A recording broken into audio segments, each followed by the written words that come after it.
Capes on the Couch podcast is for entertainment purposes only. Dr. Issues is a psychiatrist, but he is not your psychiatrist and does not have knowledge of your individual situation. For any personal mental health concerns, please consult your own healthcare providers. For medical emergencies, please call 911 or the designated number in your area immediately. Remember that you are not alone and help is out there.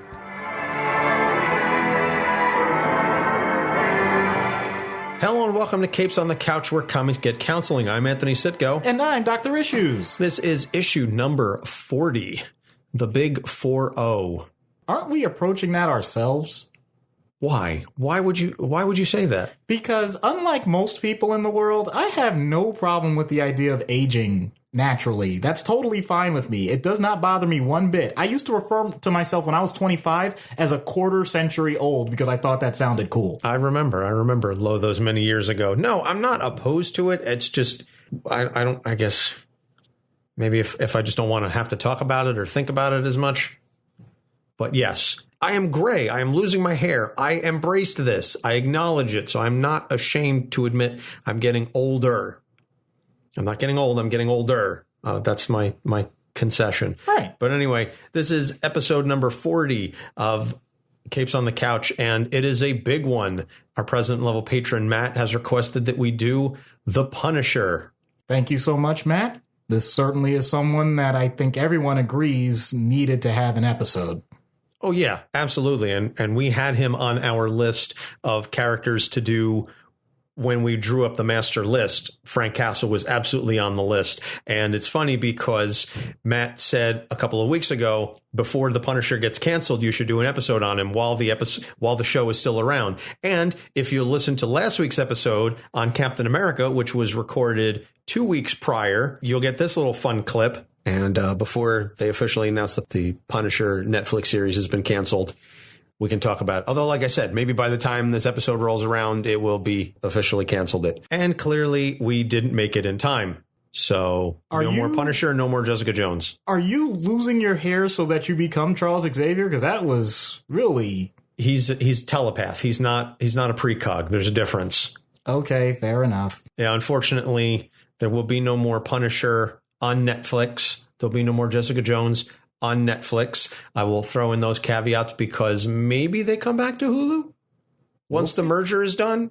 I hope so. We'll see, because some of the Netflix shows have been hit or miss, but I think we can all collectively agree that Jon Bernthal kills it, pun fully intended, as the Punisher. He is amazing in the role, and he encapsulates everything that Frank Castle is.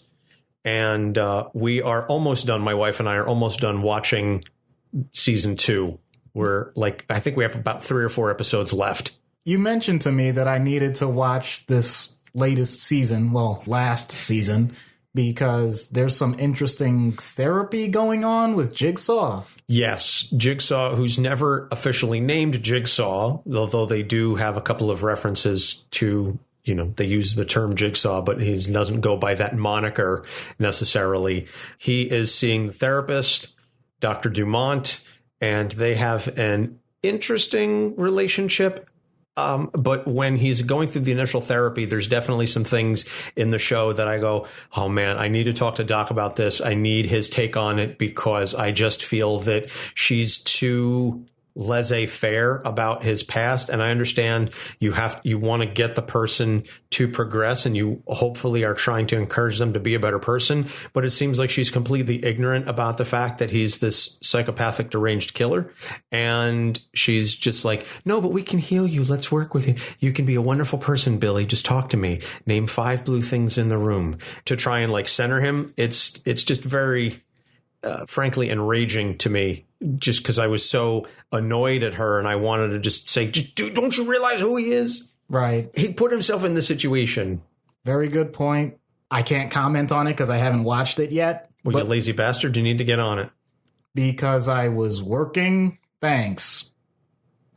I stand by what I said, you lazy bastard. Okay. Before we get started, as always, we like to do our shout outs. And this week we are going to be giving a shout out and recommendation to Pop Psych 101. If you've listened to our previous episodes, our friends over Popcorn Psychology analyze the therapy behind major blockbuster films. Pop Psych 101 does something very similar. It's a very fun show, very inventive. I like some of the films that they talk about. They just did A Star is Born, which I've not seen, but they talk about the codependency in A Star is Born. So if you like that movie, and we're actually recording this on the day of the Oscars, so by the time this episode comes out, we will see what, if any, Academy Awards that film took home, but you can certainly check them out there at poppsych101.com. So they are our shout out of the week. And before we get started, as always, you can find our show on our website, capesonthecouch.live, Facebook, Twitter, Instagram at Capes on the Couch.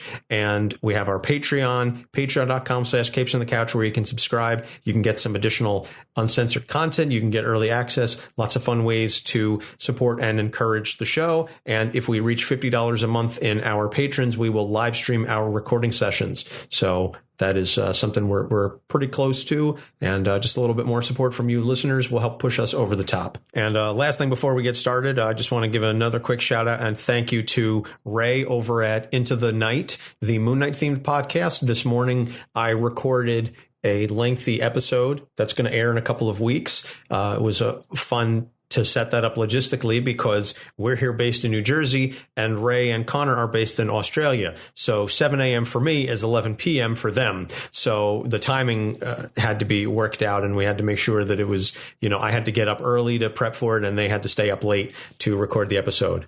I wonder if you had to take into account the phases of the moon. For scheduling, no, but for the purpose of the episode, yes, that was taken into account because that's how they run their show, based on the phases of the moon. But we had an awesome episode. As I get a confirmed air date, I believe it's going to be sometime in April. Once I know exactly when that's going to air, we will promote that on the show, and you can check out all of our social media pages to see that. So moving into Frank Castle. I can't get over the show, how good it is, and how I'm very sad that there's not going to be any more of it on Netflix. It's just, it really depresses me. But anyway, Frank Castle was created by Gerry Conway, John Romita Sr., and Ross Andru in The Amazing Spider-Man number 129, February 1974.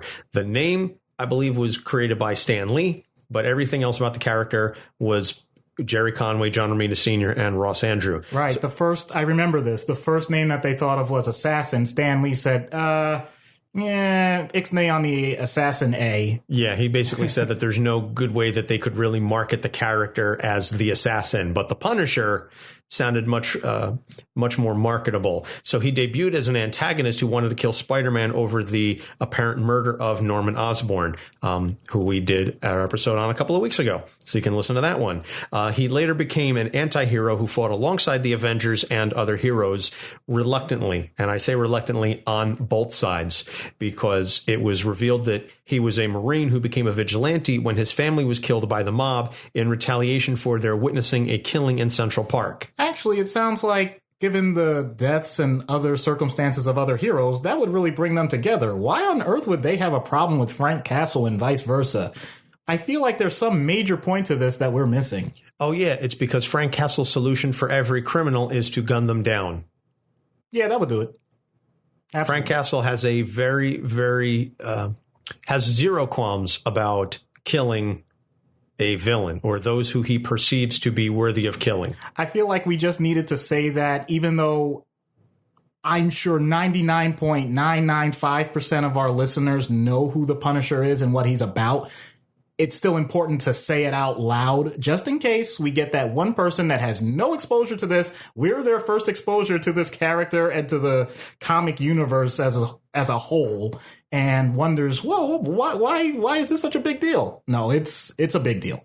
If we are your first exposure to the Punisher as a character, I want to know how you even found this podcast. In all sincerity, I would be very curious to see if anybody is coming to this podcast. You have no idea who the Punisher is, and we're the ones responsible for telling you about it. Because how did you make it to us without knowing about the Punisher and Frank Castle? So kudos to you for listening, and thank you to all of our listeners for listening.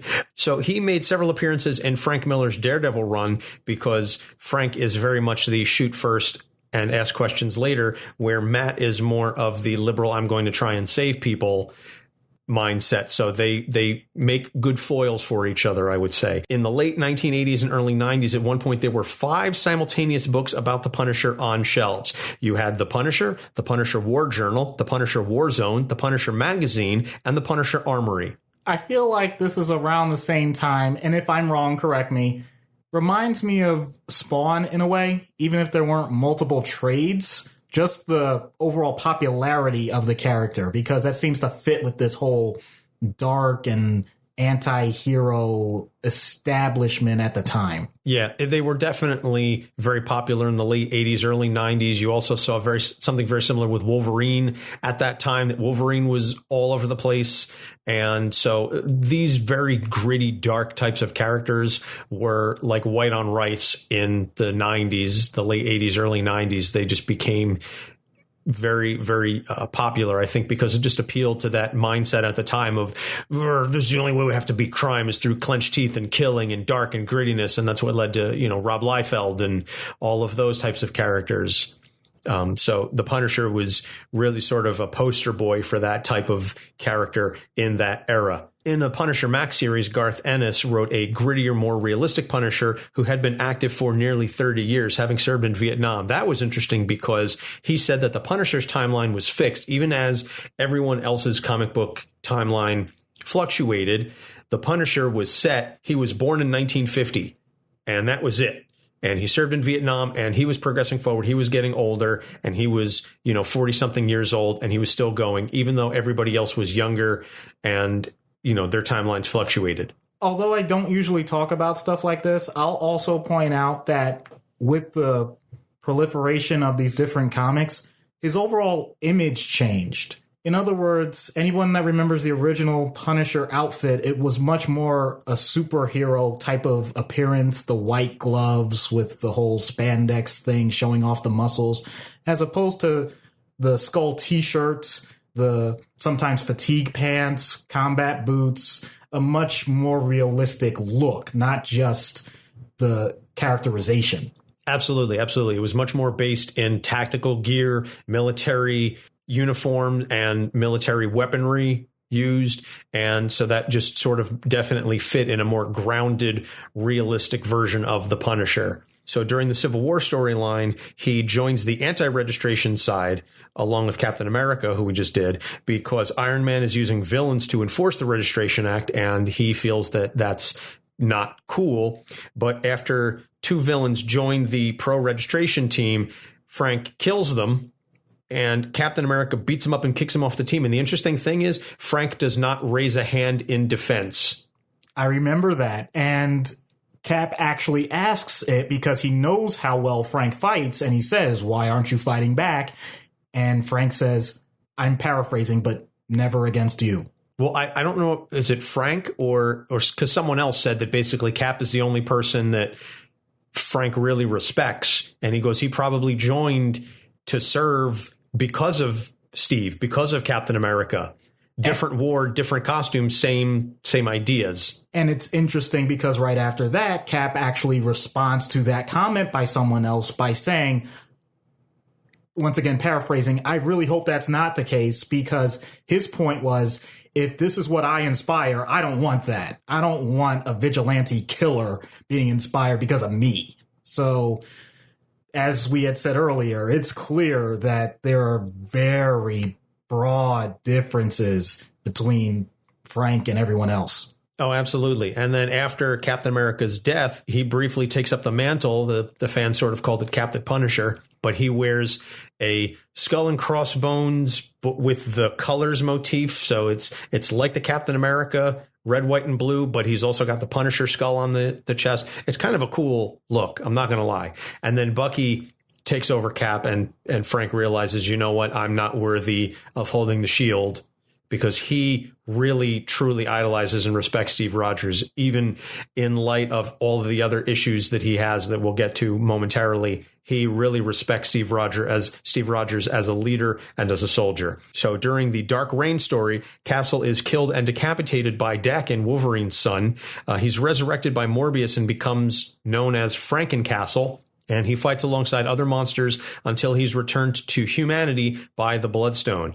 During the Secret War story, He massacres a room full of villains who are watching the worlds collide, because this is when the regular Earth 616 and the Ultimate Universe were colliding, and Kingpin had a room full of villains. Hey, let's watch all this happen. And Frank shows up and basically says, I think I can't take these bullets with me. I might as well use them. And sprays the room down. And if you're wondering what type of motivation someone like Wilson Fisk would have just to gather a whole bunch of other people just so he could look good with his power, you need to listen to that episode. Yes, definitely. That covered Wilson Fisk quite well. Moving on to the Secret Empire storyline, he joins Hydra Steve Rogers because he feels that Hydra Cap will use the cosmic cube to resurrect all those that were killed by Hydra, including his family. So his ultimate end game is, or at least in his mind, I'll get my family back if I join Steve Rogers. Even though I know he's doing terrible things, he's convinced that Steve is ultimately going to put everything back to the way it should have been had Hydra never existed. Once the real Steve defeats Hydra Steve, Frank goes on a killing spree of Hydra agents to atone for his involvement with Steve Rogers and Hydra. If Hydra Cap succeeded and his family was brought back, do you think he would continue to be the Punisher? I'm going to answer ahead of time. I'm going to say yes, because it also means that there are a lot more people that are around that he can kill again. I don't know. I think ultimately it all comes down to the fact that he's doing this because his family is gone and he wants to make sure that, and we're going to get to the issues momentarily, but he wants to make sure that no one else has to suffer that loss that he did. If he gets his family back, I don't know if he becomes the Punisher. And I'm sure that's a question that's been debated ad nauseum for decades, but I don't think he would continue to operate as the Punisher if he got his family back. So now one of the things that I just want to mention, and I know we don't normally talk about alternate universes or alternate timelines. We tend to stick to just the regular 616, but I have to mention this because it's just such an out there story. In an alternate future where Thanos wins. You mentioned Thanos, that means it has to be weird. Just saying. Yeah, no, you're not wrong. And you can tell that from our Thanos episode, especially about the infinity everything, including a whole bunch of me rolling my eyes about it. But anyway. So in an alternate future where Thanos wins, Castle is one of the last heroes standing against Thanos. I don't know how Castle, with his no powers and just guns, is one of the last ones standing, but I digress. So he dies fighting Thanos. He goes to hell. He gets resurrected as the Ghost Rider after making a deal with Mephisto. Then Galactus shows up, wants to eat the Earth, and he says, well, I'll let you have the Earth if you give me the power cosmic. So then he becomes the Cosmic Ghost Rider. Then he joins Thanos in a quest because Thanos says, if you want to punish evil, come with me and I'll let you punish evil all across the galaxy. This is done in the Thanos run by Donny Cates, which I have the trade paperback. It is fantastic. And there's a mini series now on the Cosmic Ghost Rider, because here's the thing. Cosmic Ghost Rider is not introduced as Frank Castle originally. He's just the Cosmic Ghost Rider. He's cracking jokes. He's a wise ass. He's breaking the fourth wall. You almost assume it's Deadpool, that of all the people, the Cosmic Ghost Rider would end up falling on Deadpool's shoulders, because why not? No, it's not Deadpool. It's Frank flippin' Castle as the Cosmic Ghost Rider. So I encourage all of our listeners, go and check out the Thanos run by Donny Cates, and then check out the Cosmic Ghost Rider series. It's hilarious. It's fantastic, because then in the Cosmic Ghost Rider series, he goes back in time to, his initial plan is to kill baby Thanos. He goes back in time to find Thanos when he was a baby in the old, I'll kill Hitler. You know, if I travel back in time, I'll kill Hitler, and then none of these atrocities will happen. He does the penance stare on a baby Thanos who has not committed any sins, and he has nothing to regret, nothing to pay penance for. And Frank has a change of heart and says, I'll raise Thanos the right way so that he doesn't become the bad guy, except this goes way worse because it's butterfly effect. If you get to mention an alternative, I get to mention an alternative. Okay, go for it. Punisher kills the Marvel Universe. Okay. Old book, great book. Lots of fun. Don't put too much thought into it. They do a great job making you believe that Frank Castle is capable of doing it. I'll leave it at that. Fair point. I mean, we could spend myriad time going over all of the alternate universes in which Frank Castle's been involved in. Again, the character has been involved in so many storylines over the past several decades. But having said that, and I know we kind of glossed over a lot of the storylines, but it's because your average Punisher storyline, and this is not necessarily a knock against the character, but your average Punisher storyline is Frank finds some criminal organization. He kills his way up to the leadership, finds the boss, kills the leader, moves on to next criminal organization, kills some of the lackeys, works his way up the ladder, kills the leader. Lather, rinse, repeat. Frank doesn't really have any recurring villains, or very few, Jigsaw being one of them, because of his methods of just killing the bad guys. They don't come back from that. And because Frank tends to go after the street level guys, he's not really involved in a lot of the more powerful folks. He's killing your average regular villains who at best have enhanced strength. That's it. He's not really, Frank Castle doesn't go after mystical people. If you can die by a bullet to the head, Frank will find you. Well said. So let's talk about the issues. The number one, first and foremost, such an obvious case of PTSD, combination of his military history, his military background, and then his family being gunned down. Depending on the version, sometimes he's there, sometimes he's not there. Usually he's there, so he witnesses it. Depending on the story, sometimes they're targeted, sometimes they're not.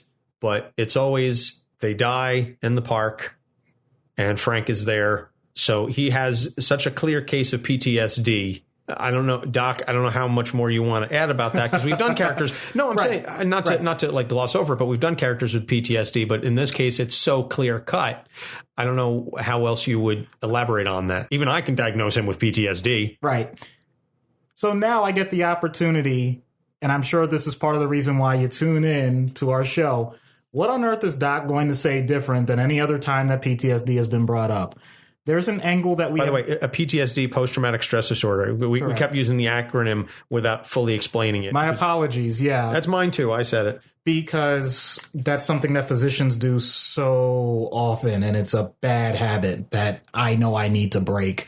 I do have one spin on PTSD that we have not mentioned. When we talk about the trauma itself, we are usually talking about someone experiencing it directly.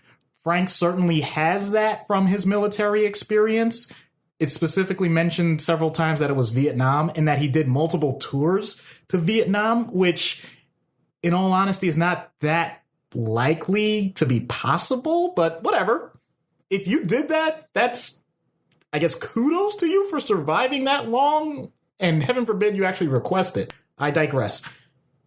Those are direct experiences and can clearly lead to a person having to develop their own system of processing what they've witnessed or what they've done.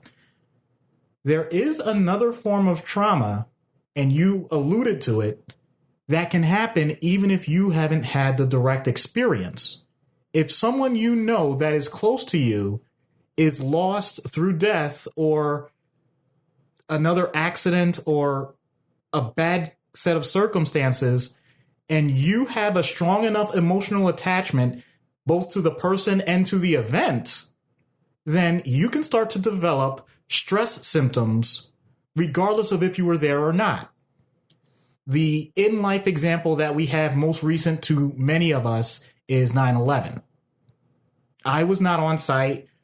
As far as I know, you were not on site. No, I was in college. I know plenty of people, though, and plenty of families that had the experience where they did have someone in the family that was a first responder. My uncle was a Port Authority cop at the time, and he had to go in. That was one of the scariest days of my life, and I felt so terrible for my cousins because their father was going into the city, and he saw that, and it's oddly enough, and he was a Marine in Vietnam. So he has seen a lot of stuff. Thank you, Uncle John, for your service. But he has seen a lot of stuff. And it's interesting that you mentioned that. We did not plan that. At least I did not plan that.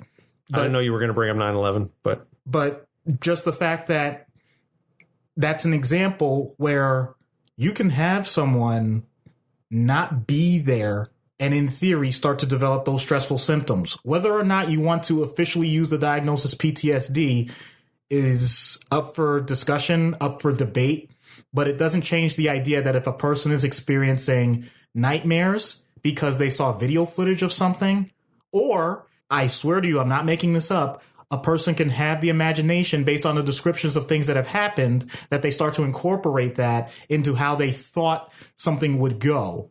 For example, if a close family member was gunned down, we all know what guns look like. We all know, in general, if you've ever seen movies, we may have ideas of what gunshot wounds look like and whatnot. A person may actually say, I don't know what happened, but for some reason, blood and, guts come to mind and I can't stop it. That's still a dangerous reaction, even if that person wasn't there. So PTSD doesn't always mean PTSD. Sorry to get so esoteric about that, but that is another possibility. And the fact that you mentioned in some variations, Frank was there when his family died. Other variations, he wasn't, but he's a soldier that experienced death. And if he knew how they died, then he knows what that entailed, and he can put those pieces together in his own mind very quickly. But the responses are still going to be very similar. So that's the only other new spin I could put on with the PTSD situation. Okay. The next thing I want to mention, and this is something, again, that's very key to the Frank Castle mythos, is he has a singular focus on revenge, and it is a very black and white morality. Short of maybe, I don't think he's as far gone as Rorschach was, but Frank Castle is one of the most obvious cases of just a black and white morality when it comes to comics. There is no gray, or very, very little gray. I don't think he'll shoot you for stealing a loaf of bread, but he'll deem you a criminal. And if you've done anything remotely involving bodily harm to someone else, Frank will kill you. And he will not hesitate. And that says a lot about his mindset. Yeah, it's the ultimate eye for an eye. And another interesting part with Frank about this is he doesn't look for alternatives. Most of the time, even if a person has the notion that people need to be punished, and you need to get back at someone for something that they've done wrong, that can take different forms. He doesn't look for that. He doesn't want an apology. He doesn't want change. He just wants to get his job done. He's created this obligation for himself. Well, I think one of the things is that Frank doesn't believe that people can change. Frank doesn't believe that if you're doing something criminal, that you can be rehabilitated. Like the perfect example in Civil War, the villains show up because they understand that things are going pear-shaped, and they want to help Steve, and they don't want the registration. Frank guns them down without giving them an opportunity. As soon as he sees them, he kills them. And Steve's response is basically, "What the hell are you doing?" And he said, "Well, they were villains and they've done bad things, so they have to go." But the point is that Frank doesn't believe that they can change, and that they used to be villains, but they are no longer, or they're willing to maybe go to jail or whatever for it, but they don't need to die because they're not doing anything that terrible anymore. I'm going to play this a little bit for humor. Can you imagine someone like Frank Castle in an HR department, like for hiring? In other words, you come in with your resume, you have done everything you're supposed to, you laid out your career, your accomplishments, your educational background, but you have this gap of, let's say, I don't know, 2 to 3 years. And in a general interview, they ask you what happened, and you point out, well, I haven't always made the best decisions in my lifetime. I happen to have had serious consequences due to that, where I wasn't able to work appropriately. This is all of public knowledge and record. What I'm talking about is a criminal record. Yeah. Okay. Just to make sure I'm not doing this too nuanced, but someone like Frank Castle in HR, even if the person gives the most textbook explanation and has demonstrated that after that they have done many wonderful things, not just for getting this job, but of being a decent person so that you don't have to worry about that in that particular field, they would just immediately say, based on what you did, no, I can't. Not a chance. We're never going to hire you. Never step foot in this building again. Never talk to me again on the phone. If I ever see you on LinkedIn, I will automatically go out of my way to put bad marks and comments so that you don't get a job anywhere else either. That's the level that Frank Castle takes this to. And that's something that, for the most part, can be incredibly detrimental because, as I'd like to think we know, people have not just shades of gray, but they have a combination of things in their past and in their future that may or may not be ideal at any given time. Things fluctuate. He doesn't even have to take that into consideration. Once a bad person, always a bad person. And if he finds out that at any point you are a bad person, you're going to die. That is incredibly dangerous. And that mindset can lead to significant isolation, as he's demonstrated time and time again. People will use him if they know that someone needs to die, but you don't bring them in for diplomacy.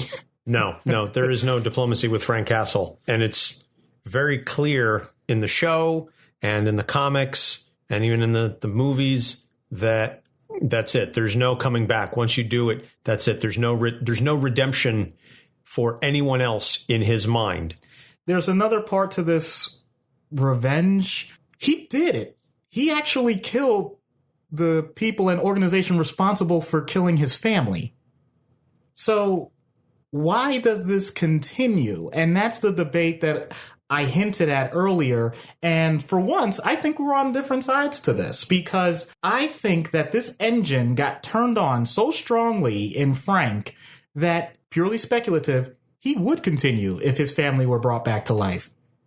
He can't undo that. Once someone wronged the people that he cared about, he wanted to make sure no wrong ever happened again. So even if a family member came back that he didn't know about and said, Frank, I talked with them, we're forgiving them, we went through the church, he's an Italian American, like we went through the bishop, the pope, all of them, we've gotten them exonerated, we're breaking bread the way we're supposed to, we're good people, they're becoming better people.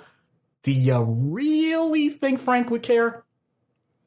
Well, see, now it's funny because we just watched the one episode, and I know it's about the show and not the comics, but I think it goes to the larger point where he visits his wife's grave and he has a conversation with her. And then he comes back and he talks to Curtis, and he talks to the girl that he's trying to protect, and he talks to the agent in charge of the whole investigation.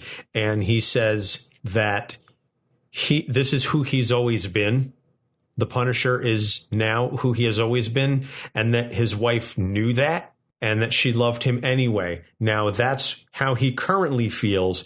I don't know that necessarily indicates that is a correct statement, or he's saying that just because he's wrapped up in his own head over it. But regardless, I think that sort of agrees with your philosophy that he would always do that because it's been turned on. I don't know that I believe that, even though that's how it was written in the show and in some of the comics, I don't believe that that's how he would ultimately end up, because I think it ultimately, even when he was a soldier, he was a moral man. He was a good man, that it wasn't until his family was gunned down and he witnessed it. That's what triggered it. I think you eliminate the family aspect of it. I don't think you end up with the Punisher. And so that's my argument, that even if they were somehow to come back, that he wouldn't continue. I think if there was some way he could bring his family back, and I don't know, maybe if it was done or referenced in other comic runs, that if somehow, in light of all the rest of the Marvel universe, that, you know, one of the characters could somehow bring his family back, that all of a sudden he would stop with the killing. I don't know that that's necessarily how it would play out, but that's how I perceive it. Okay, fair enough. I don't really have other data to disagree with that. I'm glad that we have this type of discourse, because I think this gives an opportunity for our fan base to also discuss it and maybe it's a combination of those two things. This is all speculative because this is a fictional character. Having said that, this character needs motivation to continue to do certain behaviors. And I'm wondering if it was necessary for even his family to be involved. This could have been a best friend. This could have been an army buddy. This could have been someone that was a neighbor across the street. I think he would have used that as almost an excuse to get more active, to get more involved in whatever it is he was doing. Maybe not to the point of killing, but I think he has always set himself up to be a man of action. And the idea of allowing a family dynamic to create more passivity would not sit well with him once that's been activated. I may be wrong. I don't know that as a fact. I'm just speculating here, and I think it would be a fantastic discussion the more people get involved. Absolutely. So if you have thoughts on it, please, send us a tweet at Capes on the Couch. You can send us an email, capesonthecouch@gmail.com. If you're listening to this on a platform that allows you to review, maybe you could leave that in the review and talking about your thoughts on the Punisher episode. But please, we have a Facebook page as well and a Facebook fan group. So please, we love the interaction with the fans. We absolutely love to hear that. The one last thing that I want to mention, and sort of ties in with all the other issues that we've been addressing, is the indifference to killing. And I think it derives from the PTSD, but it's also its own thing, because we've discussed characters that suffer from PTSD, that have PTSD, and that have the trauma, but they still value life. Frank Castle does not. I think it may be a blanket statement, but I think it's fair to say that Frank Castle does not share the same value for taking a life that other people do. Now, he understands that he is an outlier in that. And he understands that he does not have that compunction about it and that others do, but is still an awareness of that indifference for the taking of a human life, which is a very, very serious and powerful thing. And Frank is able to do it in almost every version without any thought to it. That situation creates efficiency. We don't usually think about that with human life. But it was alluded to in the Avengers movie with Thanos, the idea that things are limited resources, you eliminate a lot of the problems if you had half the population, et cetera, et cetera. Frank is clearly not thinking of macroeconomics or socio-political views or anything of the sort. No, he has a job. And the fact that he's a soldier allowed him to learn how to end a life in a very efficient manner. But that is supposed to be used in a limited scope. He no longer has that limited scope. From the most basic standpoint, you can say a soldier is limited by the commands that he has to follow. If he has no one that he's supposed to kill, he won't, or she won't. If you have a situation where other people need to be protected, then you do what you can to ease or eliminate the problem. Frank Castle identified the ultimate problem. Bad people do bad things. You get rid of the bad people, the bad things stop. How do you get rid of bad people? You make sure that they don't breathe, that they don't exist. If he has to give any consideration to the idea, I know I've mentioned this with Casey Jones, I think I mentioned it with Rorschach, that these people have families, that these people have circumstances that may actually be very similar to Frank's. If he has to hesitate because he wonders what else can happen, because an eye for an eye, as Gandhi once said, makes the whole world blind. If he has to stop and think about any of those other consequences, he pulls the trigger slower. And Frank is not exactly putting himself in the good graces of criminal organizations. They're not trying to negotiate with him any more than he's trying to negotiate with them. So any hesitation puts his life at risk, and in theory may put other people's lives at risk if they're caught in the crossfire. So in a perverse way, to his credit, he doesn't want those scenarios. So he does his best to eliminate them. by literally eliminating them.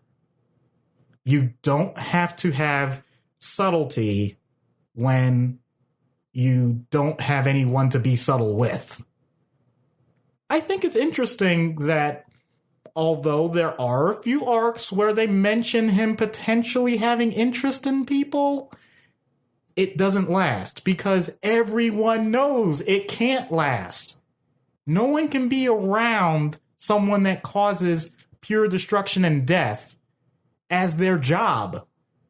We're not talking about a person trying to, quote unquote, be a hero. We're talking about a person that's trying to eliminate bad. So all he's going to surround himself with is bad people. If you do that long enough, even the people that in theory could help you look at things a different way aren't going to want to be around you, both for themselves because they don't want to be in danger, and also because just about everyone knows deep down that's not a healthy situation to be in for too long. Yeah, exactly. And he forces his own isolation by living this lifestyle. And he is perfectly okay with it. He had the love. He had the family. Once they were taken away from him, I think in his mind, there's also that portion that I opened myself up. I had the family and they were taken from me, and that causes pain. Therefore, I won't open up to anyone again and I don't have to hurt anymore. That's an excellent point. You know, that if he just shuts himself off emotionally from human connections, or at least human connections beyond utilitarian mindset, Frank is basically the ultimate utilitarian, you know, as far as people are concerned. What is your use to me? What value do you bring? Can you help me in this mission? If yes, I will use you for as long as I can. If not, then as long as you're not hurting me or harming my mission, you know, I'm not going to bother dealing with you. But as soon as you prevent me from stopping carrying out my mission, I'm going to find a way to stop you from doing that. And it's usually fatal. Frank's ultimate acceptance of his path in a way is beautiful because he has established it so well and so fixated that he doesn't have the baggage of wondering what else he could do in any given time, including with his own life. In comic, he's been killed, but at no point does he say, oh, wow, I wish I had done this a little differently. No, at some point, everybody's got to die. He'll die too. He knows it. And if he could take as many people with him that are bad, he'll do it. Doesn't matter. Won't hesitate. One of the characters in the show said that recently, that she envied Frank because he is pure clarity of purpose. And that, you know, so many of us on a daily basis struggle with who are we? What are we meant to do? What type of person are we meant to be? Frank doesn't have those things because he has everything laid out. Because if he spends time doubting himself, then that jeopardizes the mission. And there is only the next mission. There is only the next scum that needs to be eliminated. There is only the next bad guy that needs to be taken out. So he is of purity, of clarity of mind, for better or worse. But Frank Castle does not have self-doubt at all. So that's something to take into consideration. So moving into treatment, starting as we always do with the in-universe, how would you treat Frank Castle? God help you. I was going to say very gingerly. Oh, boy. I, for once, am a little perplexed by this because, as you stated so well, he has such clarity of purpose. But there is a technique. I'm going to take an example of a TV miniseries. I saw it as a movie because they condensed it later on, but it's involving Kiefer Sutherland. No, it's not 24. It was called The Confession. It's a hitman that's going to a confessional with a priest, except instead of focusing on all of the people he killed, he focused on the times he didn't kill. A good example was a person that he was supposed to kill in the person's house with the family present. The family was upstairs sleeping. He handed his target a gun, and he said, I will spare everyone in this house. They will have excellent lives because I will protect them as long as you eliminate yourself. And the person pulled the trigger. The gun was empty. And he said, now that you've proven to me that you're willing to make the ultimate sacrifice, Here are your papers for where you will now live, where your family is going to stay. As long as you never come to this area ever again, you'll have no problems.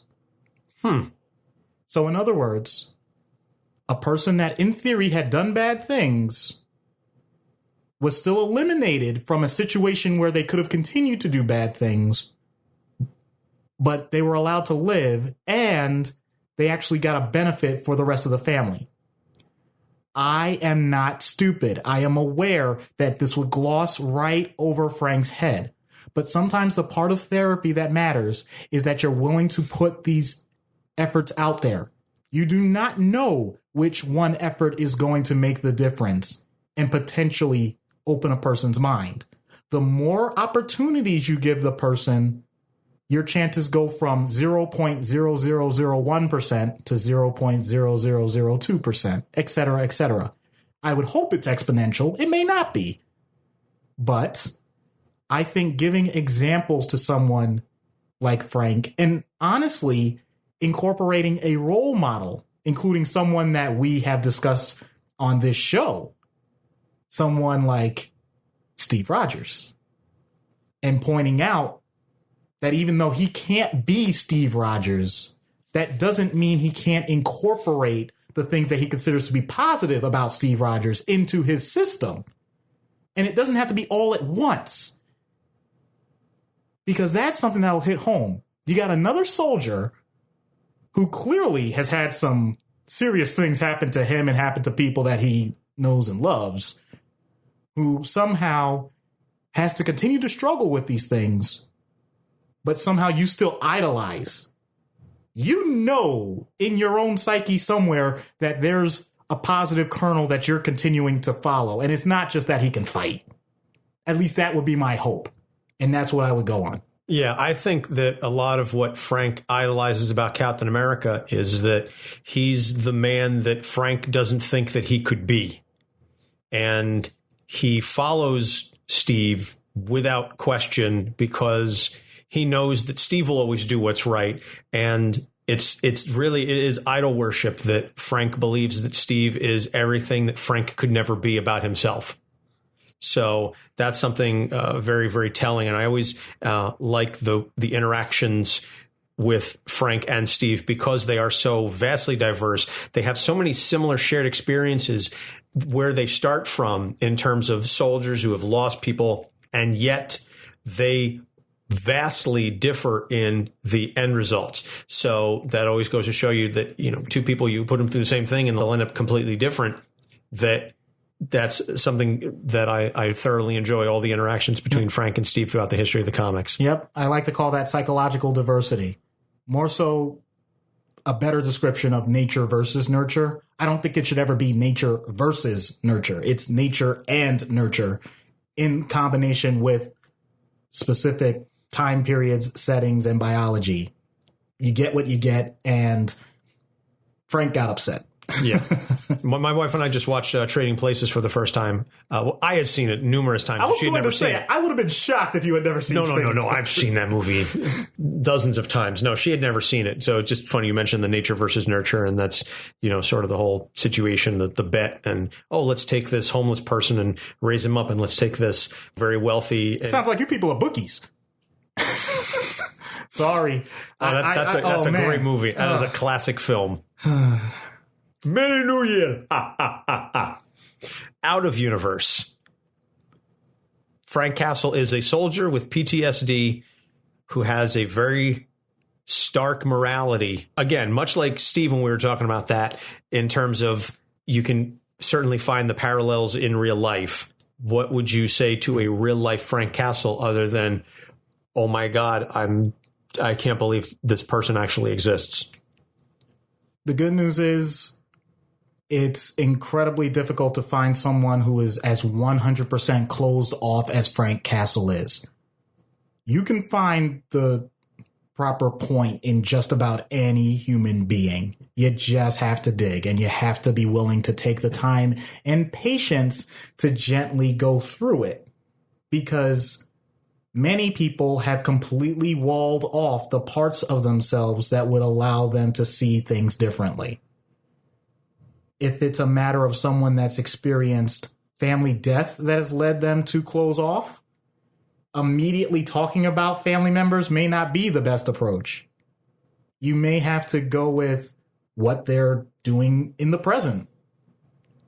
If someone is aggressive or looks to seek out violence, that doesn't necessarily mean it resorts to killing. Are you a fan of MMA? Are you a fan of martial arts, other physical ways to get out aggression in a way that's considered, for the most part, socially acceptable now? Although I know there are some people that dispute the positive aspects of those types of activities. I get that.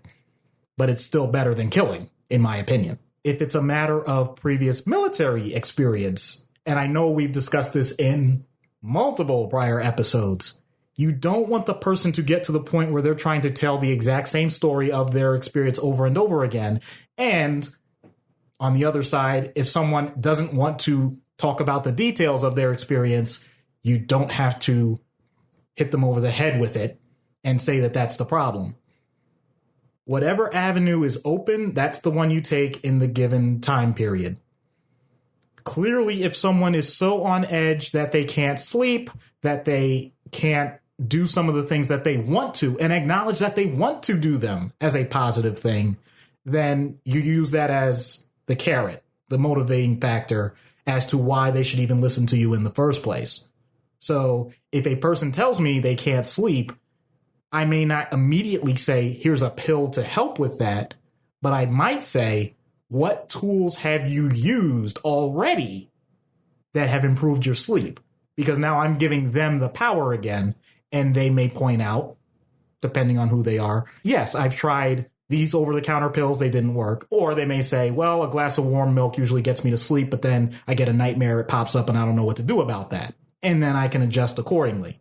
Well, I think just in general, the solutions that take the best are the ones that we come to ourselves as a general. If you tell somebody, oh, do this and you get the solution, it may work, it may not. If you help lead them to it, it will last much longer. If you teach a man to fish, blah, blah, blah. Right. So soldier mentality sometimes can click back in, though, at the most unexpected time periods, and you have to jump on it. What I mean by that is if you've developed a rapport to the point that they have the same respect as they would a commanding officer, you can get a person in the situation where they will say, yes, sir. I've actually had that happen once. It probably will never happen again, where I made what I thought was a light suggestion, and the person didn't say the words, yes, sir, but I could see the difference. Like immediately at the end of that particular session, they were out the door. They were on the phone immediately on their cell phone saying, hey, so-and-so, yeah, I'm going to be going to the store. I need to pick this up.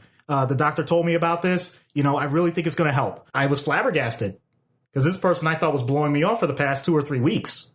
And just it clicked in. And like I said, it was much more of I have a duty now to fulfill, as opposed to, oh, you're right about this, or you've enlightened me about something. So sometimes that can be used to your advantage. It just depends. And it's totally random in my experience. If other people have had experiences where it's more regimented, please tell me. I will say you would have a greater opportunity of that. For example, if you're in service, for example, military physicians have a much greater opportunity to interact with fellow soldiers as opposed to a complete civilian.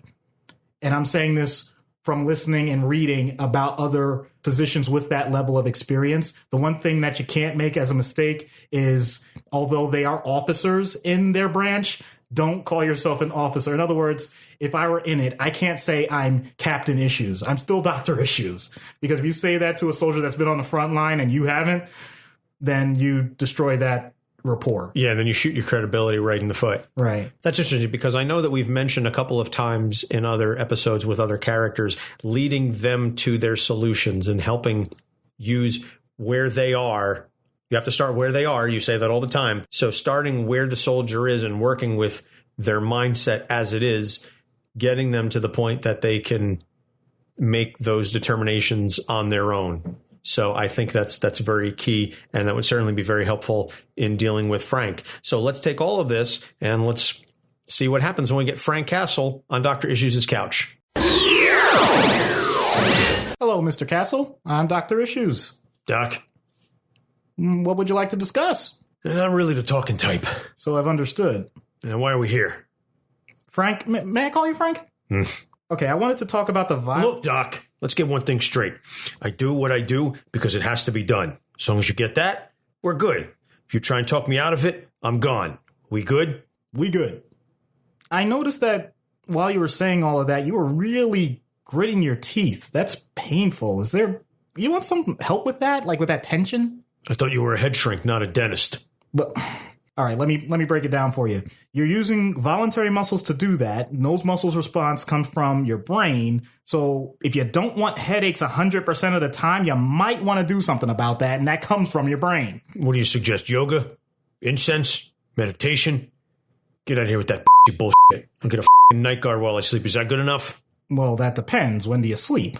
I mean, I wouldn't be surprised if you have nightmares. Let me guess, 2 or 3 a night? Cold sweats? My whole life is a nightmare, Doc. I'm just trying to kill the demons. Okay, let's go with that. What's the worst demon?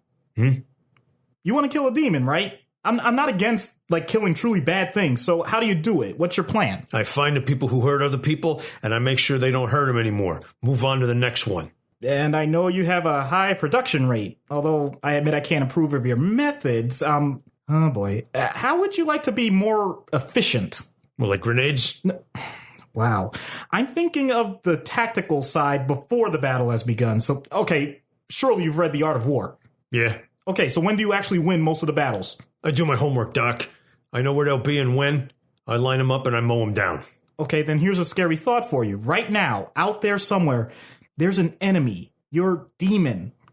That person has outmaneuvered you, outplanned you, has a larger arsenal. So what do you do for that? Bring a bigger gun. Okay, but I'm saying you're always there, so you're the bigger gun. You don't even know it. Don't give me any bullshit metaphors, Doc. There's nothing BS about it. You're getting worn out.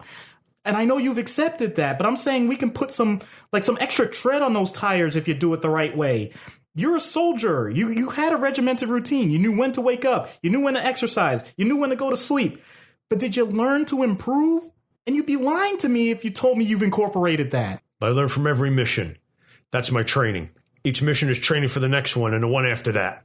So you're honestly telling me that you're not more worn down than before, that you don't get tired quicker, your wounds don't heal as fast, you're not thinking as much on your feet, you're relying just on the previous experience rather than your reflexes. Look, I'm not saying you're not gaining wisdom through experience, I'm saying you're not gaining wisdom through the experiences of others. Look, we're all getting older, Doc. I mean, well, not all of us. If I'm coming after you, your minutes are limited. But I can't go back to the younger body. All I can do is just keep coming. And that's something that's kept me going. I don't stop because I can't stop. So do you want to slow down and stop, or do you want to keep going for longer? Stopping isn't an option as long as there's scum out there hurting people. I tried to stop. Doesn't last long. Okay, so other than going nonstop, have you figured out a way that keeps you going longer? It seems like you already eliminated that possibility in your mind. All right. What about the physical stuff? Your guns get recalibrated. You check on weaponry you haven't used in months to make sure it can still fire when needed. You're willing to do all that for your equipment, but when I'm confronting you with you about yourself, you just keep letting it go. I can't oil my joints. But you can fine-tune your mind. My mind works fine, Doc. I have a mission, I complete the mission, I move on to the next one. I see that's your mantra, apparently. Fine. I know you're a results-oriented man. You don't want any woo-woo new age stuff. You want results. But then I gotta ask you this. What's with the war journal? You said your brain works fine. What do you need to write it down for then? I thought that was only for little girls with diaries. And yeah, I am confronting you on that. I keep a record so if I die, someone can pick it up where I left off and finish what I started. You actually care about that. Okay, but, well, look, let's be honest. No one's gonna finish that. It never ends. Killing and killing and killing, that never ends. You know that. Someone has to do this. Okay, so the stuff you wrote down, they know your kill count, they know where you've been, they know what you used. What good does any of that do? Anyone with training can do those things. What's the mindset that kept a man like you going nonstop from one crime boss to another? What do they know about loss, about the need for revenge, even when the revenge has been completed? Your family's not coming back. What was your routine? Who were you? Nobody gets any of that. And because of that, no one's going to care like you do. You say you want to keep the fight going. then show them the uncomfortable parts that you still push through every day. Otherwise, you're no different than those new age gurus that show you the end product and don't show you how the sausage gets made. They know why I do what I do, and I do it so no one else has to feel my loss. My goal is to be the last one who goes through this shit. I'm sorry to say, Frank, but you're actually on the losing side of this one. People were going through something very similar while you were going through your own situation. People did before you. People do right now. People continue to feel this in the future. You just let through one possible window that you could connect to those other people, and you're willing to brush it off just because of your own personal mission. No, you don't get it, Doc. Neither do you. All right, you know what? We're done here. I'm through wasting my time on this shit. You're only punishing yourself. Oh, how long you been sitting on that one? I'll admit it's a low-hanging fruit. Yeah, say something like that again and you'll get a pineapple. Duly noted. You survived. I haven't done anything wrong. So you think. Hey, I know my own record, and it's not criminal. He has nothing against me. That's why I was able to go at him, but he's a brick wall right now, and I'm not punching through. All right. No, I understand that. I figured if there was anything that he could have used against you, he might have. Yeah, absolutely. I mean, we have a lot of security to keep things safe and secure, but there's no way he went in there without having some sort of weapon on him. And when he mentioned pineapple, I realized that meant grenade. So that's why I kind of backed off. And yeah, using that kind of pun with someone like him was a bad choice, even if his name is Punisher. Yeah. You know, we made it through the whole episode, and I don't think we had that many jokes, but I have to say this one. When I log each episode, I tag them as E and then the number. And so I saw E40, and this is the Punisher. So does that mean that Frank Castle is Captain Save-a-Hoe? Should I save her? I want to be saved. That's incredible. Wow. I want to know even how many of our listeners would get an E40 Captain Save-a-Hoe reference. I'm sure at some point in his many, many years, Frank Castle has killed a pimp and has saved a prostitute. So I'm sure somewhere there's a prostitute that owes her life to Frank Castle, and therefore he is, in fact, Captain Save-a-Hoe. Well, he certainly has gone after sex traffickers. I know that for a fact. Oh, yeah, I know. Yeah. So someone like Robert Kraft better watch out. Ooh. What is it with the Patriots and deflating their balls? I don't get it. I really hate the Patriots organization. So sorry, we had to do something at the end. It was just way too clean an episode. We have to include these jokes, people. They come out in some fashion one way or another. So that's going to wrap it up for this episode. Next week, we are starting our back-to-back Captain Marvel episode. So next week, we're doing Carol Danvers, and the week after that is Monica Rambeau, and we're going to have a very special guest featured on the skit. As a big fan of ours, Janae, she has the Lolita Gentry Project is the podcast and the website that she started up. You can follow her at P31 Mission on Twitter. So Janae, I know she's going to be very excited to get the shout out. When I came up with the idea to ask her, I really just felt in this current era, there's just no good way for me to attempt to voice a black woman. I was like, nope, not even going to touch that one. I'll find someone else to do that voice, and then I don't have to worry about it. We'll write it together, and then I'll give it to Janae, and she can voice it, and then I don't have to worry. It wouldn't be done in a disrespectful fashion, but I really don't want the implication that I'm attempting any sort of vocal blackface. So that's fascinating, because that is an incredible admission on your part that there are certain voices that you won't touch. Oh yeah, no, I will not. I will not try it. So that's going to be Monica Rambeau. And then we're going to do 2 more episodes, and then we're going to take a little bit of a break because, as I've mentioned a couple times on the show, my wife is pregnant, and we're going to be coming up on the due date, and we're just going to take a short hiatus while my son is born and we bring him home and all of the fun stuff that's associated with having a new baby. I really cannot wait. But after Monica Rambeau, we're going to do The Monocle, a.k.a. Sir Reginald Hargreaves from the Umbrella Academy. So that's just came out on Netflix, and I was just informed that that's a Dark Horse comic. So it seems like a pretty interesting show, pretty out there. So we will be doing The Monocle, and he's the head of the Academy. And then we're going to end our season with John Constantine, not John Constantine, but John Constantine from DC Comics Hellblazer.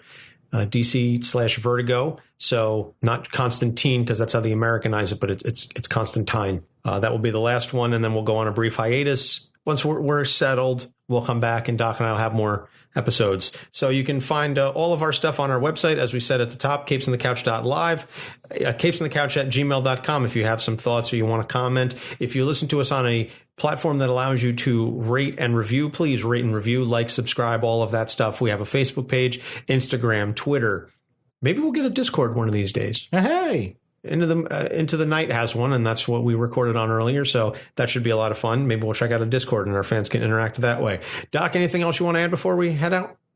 The worst punishment that you can give is the one in your own mind. So please be careful. True story. For Doc Issues, I'm Anthony Sitko. Thank you so much for listening. We will see you next week. Capes on the Couch podcast is for entertainment purposes only. Dr. Issues is a psychiatrist, but he is not your psychiatrist and does not have knowledge of your individual situation. For any personal mental health concerns, please consult your own healthcare providers. For medical emergencies, please call 911 or the designated number in your area immediately. Remember that you are not alone and help is out there.